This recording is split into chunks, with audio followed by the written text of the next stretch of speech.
Hello and welcome to this class of Principles of Microeconomics.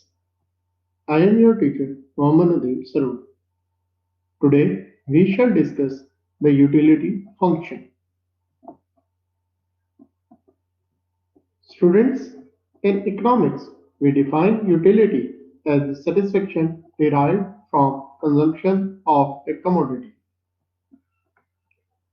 and the utility derived from the consumption of the good depends upon its quantity.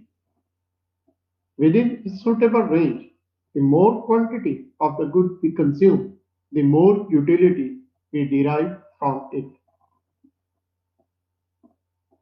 Therefore, to represent this phenomenon on graph, we need a machine, device, or a mathematical formula of assigning a number to every possible consumption bundle, such that more preferred bundles get assigned larger numbers than less preferred bundles.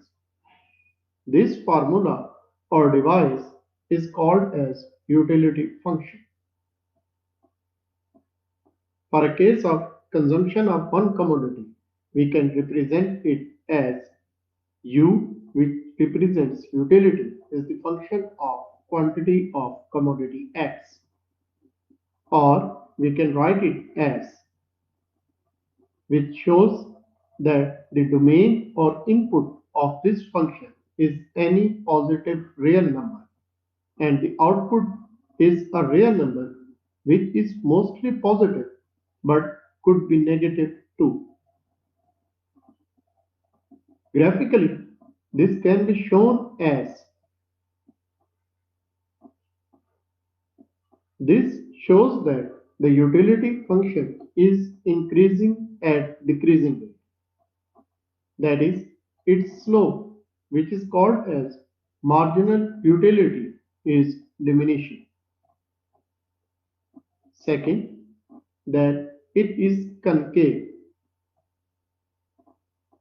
and utility function also represents completeness, transitivity, monotonicity, convexity, and continuity of the choices.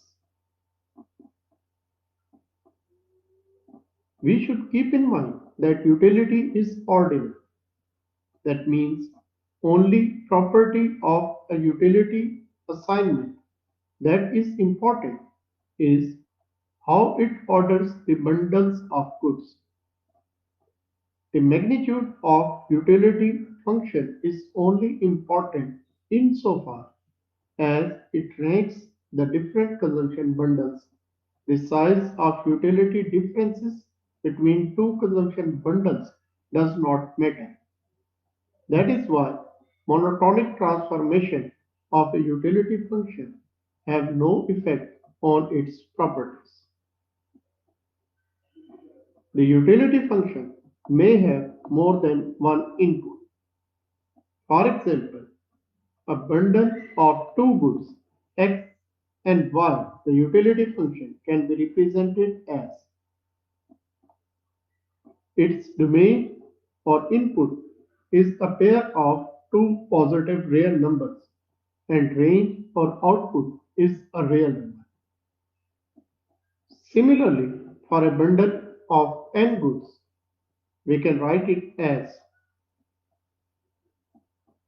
such utility functions which consist of more than one goods as input can be drawn in space of n plus 1 number of dimensions, where n is the number of inputs. However, if we draw a utility function with two goods as inputs in plane, then we have to assume the value of utility. For a utility function like this, if we draw it for a fixed value of utility, we get this curve which shows all possible combinations of good x and y, where utility is 3 UTs. Next curve shows all possible bundles of good x and y, where utility is 4 UTs. And The curve lies to extreme right shows the utility of 5 utils.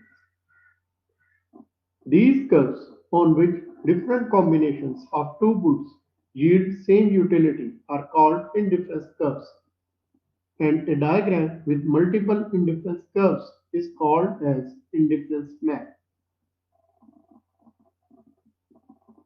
Now let's talk about two classes of utility functions: the direct utility function and indirect utility function. A direct utility function gives maximum utility attained by consuming given quantities of the goods. Some prominent direct utility functions are Cobb-Douglas utility function, where the powers of x and y represents the importance of good x and y in consumption bundle. Next, constant elasticity of substitution utility function, which shows that the elasticity of substitution, that is, the rate of change in ratio of two goods relative to change in MRS in percentage term, is constant. Next is Leontief utility function, which shows two goods that are complement to each other, and linear utility function, which shows two goods that are perfect substitute to each other. Now let's look at ICs and some properties of these utility functions. First of all, we have a Cobb-Douglas utility function where we assume the power of x as 0.6 and power of y as 0.4. If the powers sum up to 1, then elasticity of substitution is also equal to 1, and the indifference curve of such utility function looks like this. It is very much like standard indifference curve with downward sloping and convex to origin. Next is Leontief utility function. On Leontief utility function, the goods are perfectly complement to each other. Therefore, the elasticity of substitution is equal to 0 and indifference curve is L-shaped. Next is linear utility function, where the goods are perfect substitute to each other. Therefore, the elasticity of substitution is infinite and the indifference curve for such utility function looks like this.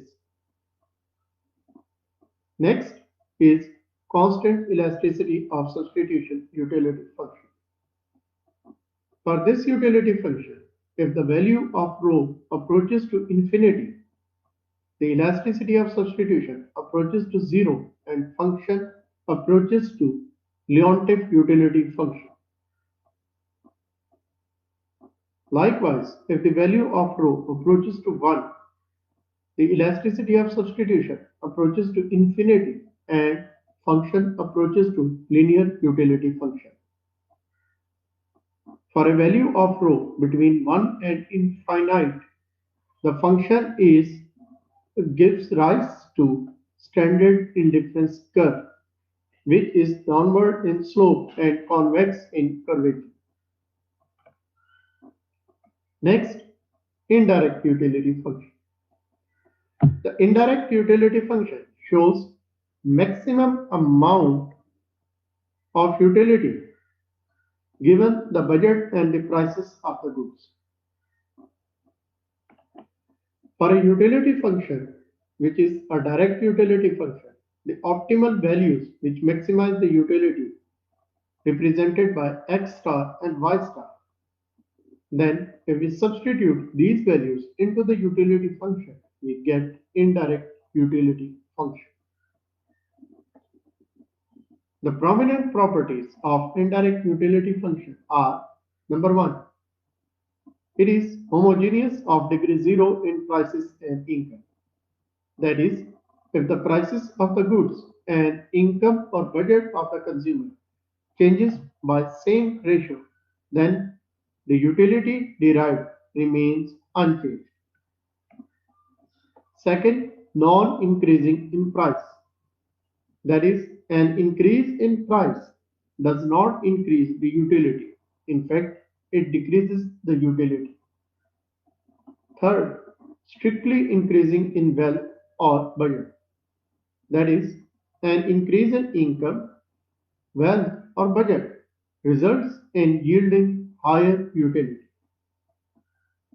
Fourth, continuous in prices and wealth. That is, for each possible price and budget amount, we have a value of utility. Next is quasi-convex in prices. That is, all other bundles that are attainable will yield less utility. That is all for this lecture. In next lecture, we shall discuss more about taste and talk about homothetic and homogeneous preferences and quasi-linear taste and some prominent demand functions. Please post your questions and give your feedback in comments. Also consider liking the video, sharing the video and subscribing the channel. Thank you and goodbye.